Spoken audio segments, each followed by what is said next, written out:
Hey, everybody. I'm going to talk a little bit quietly because it's getting late. It's pushing on to midnight. I've been trying to do this video all day long.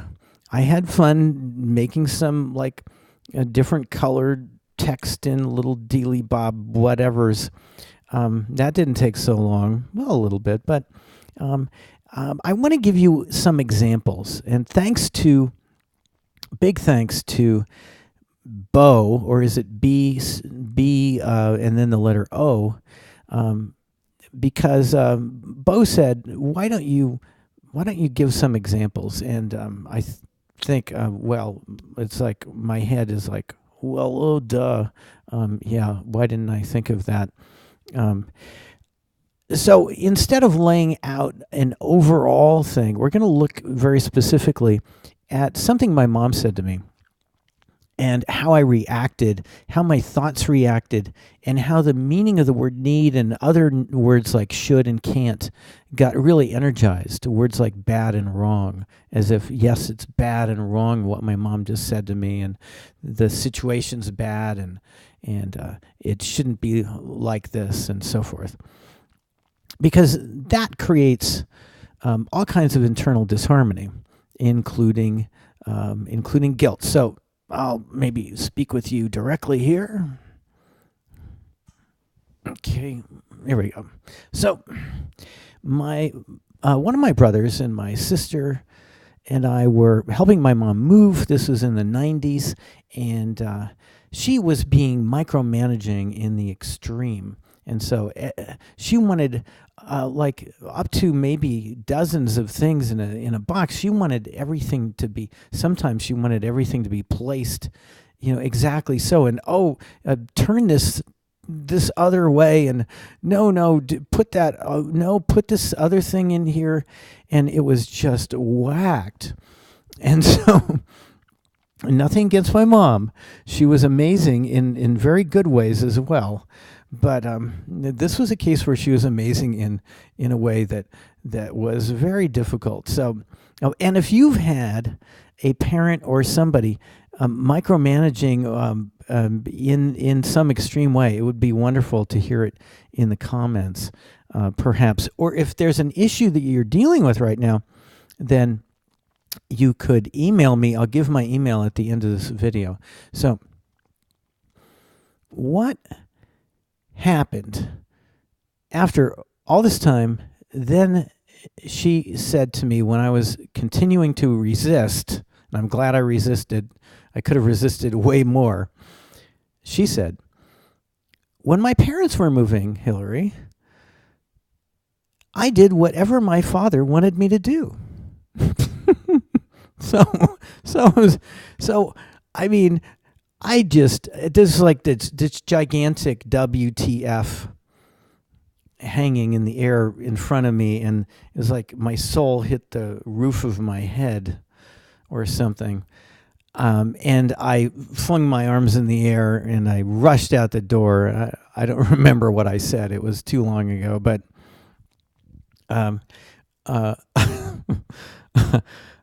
I don't know, certain words were probably involved. Well, I walked around for an hour and so on. It was good that I left, definitely. But the whole scenario was not about practicality. It was not about getting the things done. So let's look here about ways to think about realigning thoughts. So we can realign thoughts in terms of oneness, and I'll get to this in other videos, in terms of practicality, and I have real trouble with this. This is like backwards to me. The accuracy. Is the thought involving, I had lots of thoughts about need, like my mom needs to treat me better. My mom needs to stop micromanaging. My mom needs to get a clue. My mom needs to this and that. And I need to stop doing whatever. And I need to start doing whatever. And I shouldn't have to deal with this. And my mom should do this other thing instead. And I can't deal with this.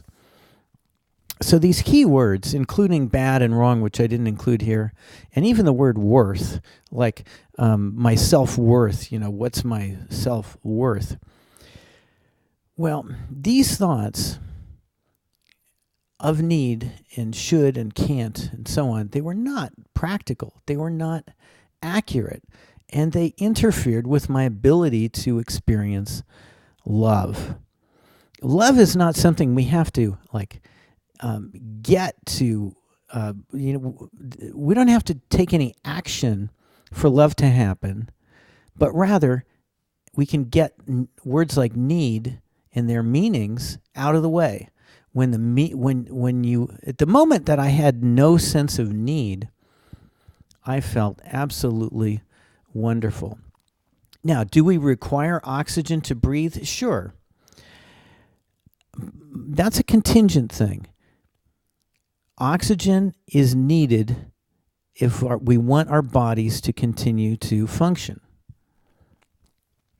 But we have so many needs that are seemingly not contingent. Like, I just need this.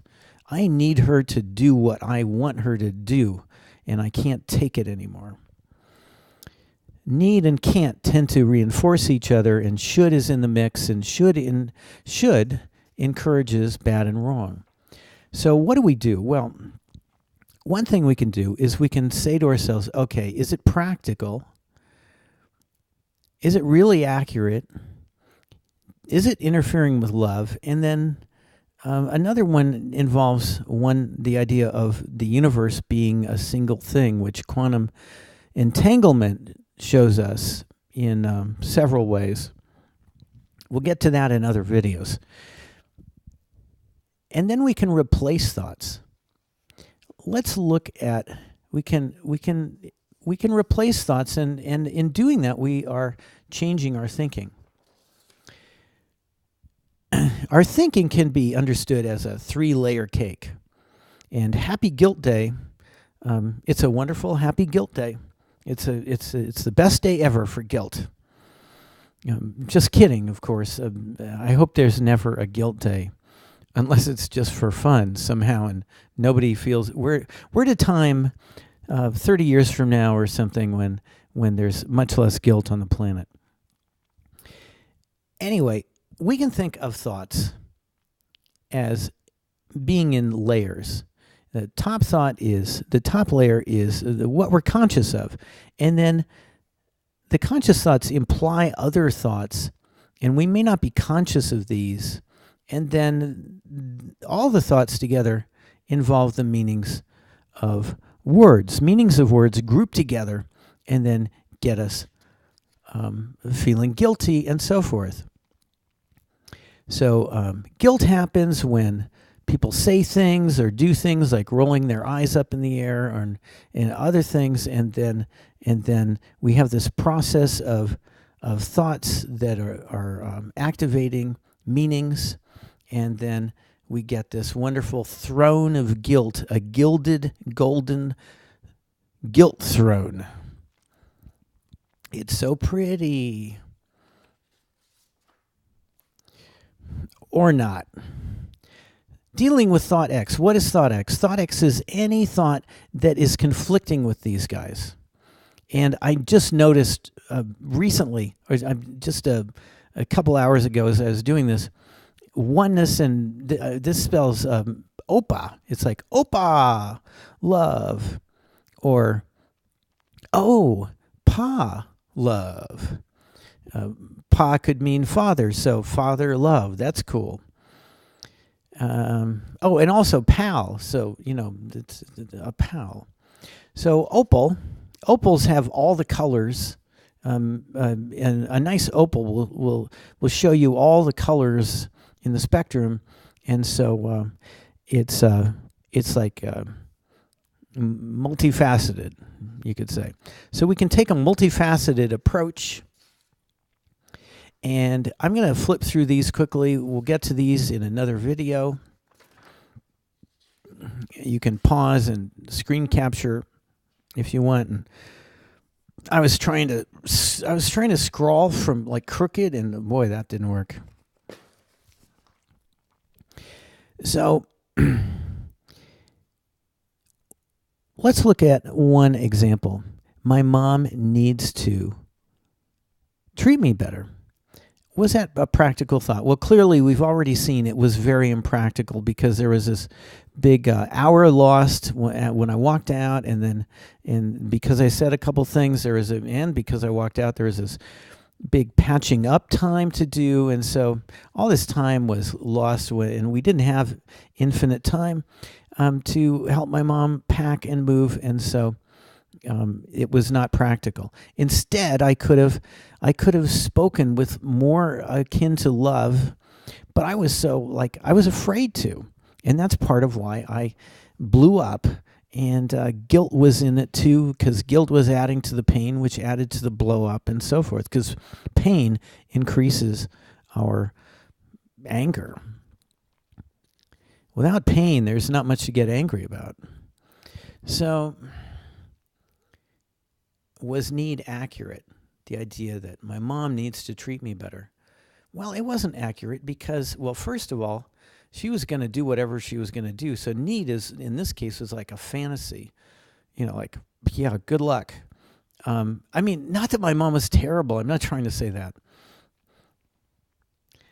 I'm not trying to say my mom was terrible, because she wasn't. She was absolutely amazing in certain ways, and she had good reason for her difficulties. So now let's look at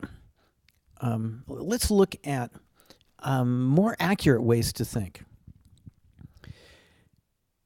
My mom needs to treat me better. That was not accurate because I could undo the power of words like need and should and can't, and that would allow me to feel love and then speak from love, that place of love, and I wouldn't need my mom to behave in any particular way, because I could act from love by saying something nice to my mom that might give her a clue and then leave the house. I could have done it that way. It would have been a lot nicer. So need was all these things, so what could I have done? Well, that would be more practical and accurate and loving. I could have thought about her. I could have thought about, okay, how did she get this way? How did it happen? I'm reminded of David Byrne singing, how did we get here? Or whatever it was he says. How do I work this? So instead of letting the days go by, per the song, we can jump on this idea of need and we can begin to change it. When you don't have any needs, you are happy. You are happy. You feel amazingly good, and that's what I'm hoping you'll actually do. So,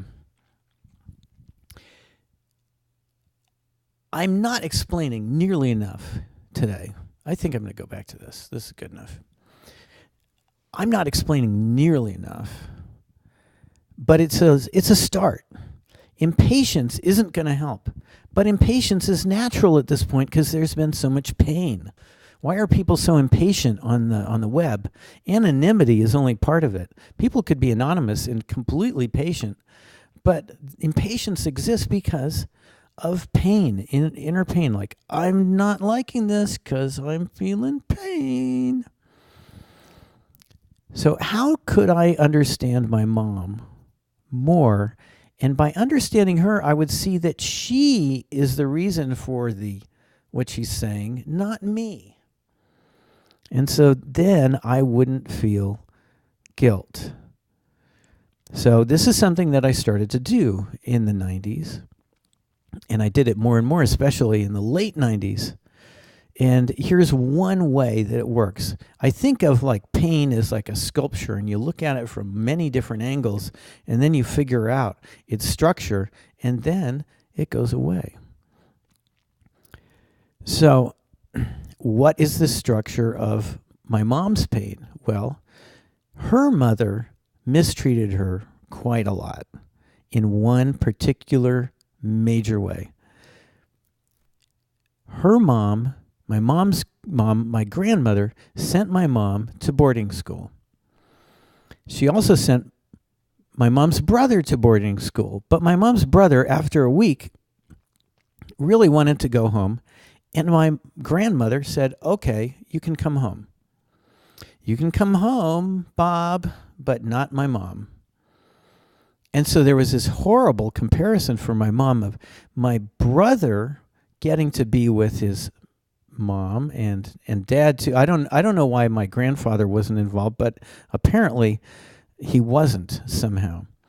And so my mom then cried herself to sleep and every night and begged my grandmother and begged, I guess, my grandfather too, but my grandmother refused to have my mom get home. And so my mom felt absolutely terrible. I mean, my mom was only like, 7 at the time. And then she was 8. And every night she cried herself to sleep. She felt completely unwanted by her parents, unloved. It was terrible. So that's thinking in terms of my mom and realizing that her issues were her issues, not mine. I mean, whatever imperfections for me, okay, fine. But I can independently think about my own imperfections. But when the spotlight from my mother hit me, well, that's when the guilt would happen. That's when the anger would happen. That would be when the specter of worthlessness or having negative worth would happen. And also thinking about how this kind of thing has gone down through the ages helps. And as you start rethinking why somebody says something, then you can feel some degree of compassion. Even a smidge helps, and that also helps to open the windows and let the fresh air of love come in, shall we say. So, rethinking thoughts is really helpful. What works the best, by far, according to my friend Mark, it's not 100 times more, it's like 10,000 times more. It's to write it down.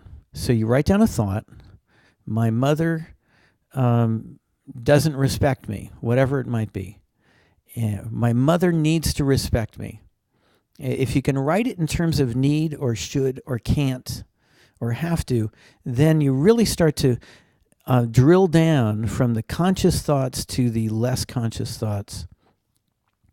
So if I say my mother needs to respect me, then I can get down to a thought of I need to feel respected. I need to feel loved. And so a few thoughts can be written down, and then they can be redone, made more accurately. Well, if I can feel good about myself and realize that my mother had all these reasons why she got all these issues and why she comes out with these unloving statements, if I do that and think this through, then I'll feel a little better. And so that was the process that I started in late 1999. I started that in late 1992. And after 10 weeks, I was out of depression. Now, it wasn't my mom's. My mom's move was later in the 90s. She moved a few times, actually.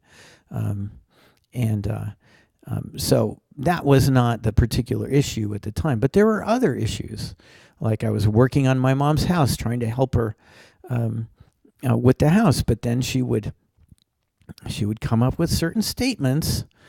And then I would go into this kind of mode of, this is terrible, this is bad and wrong, it shouldn't be happening, I can't deal with this anymore, I shouldn't have to deal with this anymore, I need to just get out of here, and so on. I hope it doesn't sound like my mom's a terrible person, because she was not. she started to have major issues that, I don't know, came back to her or whatever, that she wasn't able to keep at bay any longer when I was like in my late teens, especially. And yeah, so my own personal issues, also understanding my mom's issues and where they came from her mother and down the pike to me, that also gave me perspective, another viewpoint of the sculpture of my internal disharmony, my pain. It gave me another perspective to think, okay, this has come down to me. So of course I've had all this internal disharmony, this doubting myself, this et cetera, et cetera. Okay, so I hope that was helpful. It's just a very beginning. What I would really like, what I want even, is if you would jot down a thought. You can leave it as a comment, or you can email me at hilarysguide64@gmail.com. That's hilarysguide64, all one word, no apostrophe, and 2 L's. hilarysguide64@gmail.com. And just email me a thought, maybe with a slight bit of context, something you would like to use as an example of how you can use this process yourself. If a number of people, if you specifically do that, then I will, in the next video, I will use this process. I'll add other ways of looking at it, and we'll get at the we'll begin to touch on the oneness idea and look at different ways of rethinking and so forth, and rethinking ideas of need and should. So it's the going through all 3 layers of the 3-layer cake. That's what clears you. It's a clearing, a thorough clearing, the likes of which I haven't seen anybody talk about. That's why I'm calling it Beyond the Secret. The Secret was a terrific book. It tends to function more about trying to use intention, etc., and ways of thinking about how to deal in the world. It's much less about how to deal in terms of internal motors, the motors of pain and whatnot. There are tons of ways of thinking, of seeing these perspectives that I'd love to share with you. So check out the next video, and please come back. Please tell me what you want me to talk about in relation to this stuff.